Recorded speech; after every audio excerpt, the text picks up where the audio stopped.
মানুষ যদি চায় আমার নির্বাচন করতেই হবে, আমি সেটা হাঁস মার্কায় করি আর শীষ মার্কায় করি।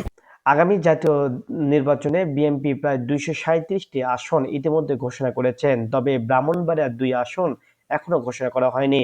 যে আসনটি পাওয়ার কথা ছিল রুমিন ফারহানার, তবে সে আসনটি এখনো সমঝোতা না হওয়ার কারণেই স্থগিত হয়েছে।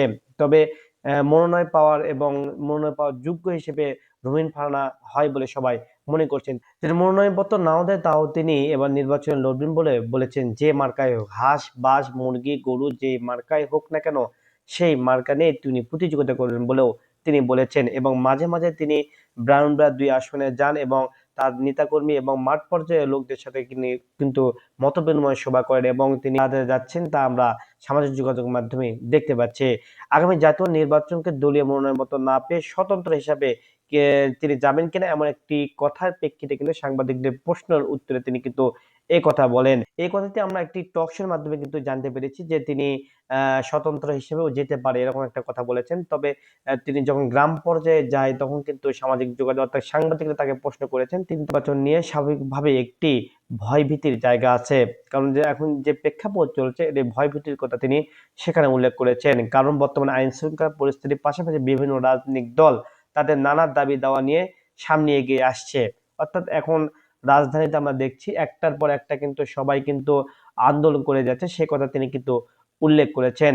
তারা এখনো বলছে যে নিম্ন কক্ষে পিআর পদ্ধতি না হলে নির্বাচন করবে না, কখনো আগে গণভোট না হলে নির্বাচন করা হবে না, এমনটা করছে। যেটা ইসলামিক 8টি দল কিন্তু ইতিমধ্যে বলছে তারা যে আগে গণভোট হবে তারপরে নির্বাচন হবে। তারা পিআর পদ্ধতির জন্য ইতিমধ্যে উঠে পড়ে লেগেছে, সেই কথাটিও তিনি উল্লেখ করছেন। স্বাধীনতা 54 বছর পর সরকার না থেকেও যারা সরকারি সুবিধা পাচ্ছে তাদের অনেকেই তা ছাড়িয়ে যাচ্ছেন, একথা তিনি উল্লেখ করেছেন। আগামী নির্বাচনে যে 237টি আসন সম্ভাব্য প্রার্থীর নাম ঘোষণা করেছেন বিএনপি।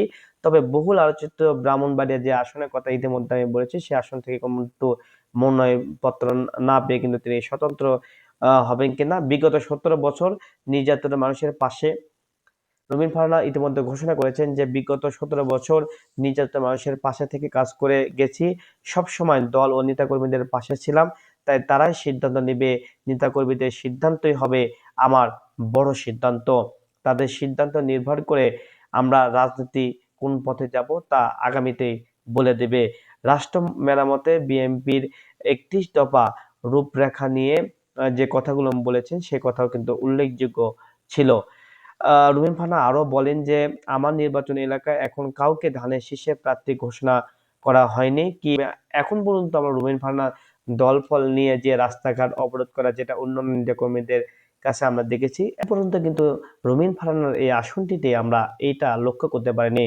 তবে মনে করছে যেহেতু নারী সংসদের আসন বা বিএনপির মনোনয়নপত্র বা যেটা থেকেই হোক রুমিন ফারহানা সম্ভাব্য যে আগামী নির্বাচন করবে এটা তা সম্ভাব্য পাওয়া যাচ্ছে। আরেকটা জিনিস আপনারা অনেকে জানেন আবার অনেকে জানেন না যে রুমিন ফারহানা এই নির্বাচন করতে করতে অর্থাৎ আম, সারা জীবন শুধুমাত্র রাজনীতি করতে করতে তিনি বিয়ের বয়স এখন পেরিয়ে গেলেও এখন পর্যন্ত তিনি কিন্তু অবিবাহিতই রয়ে আছেন।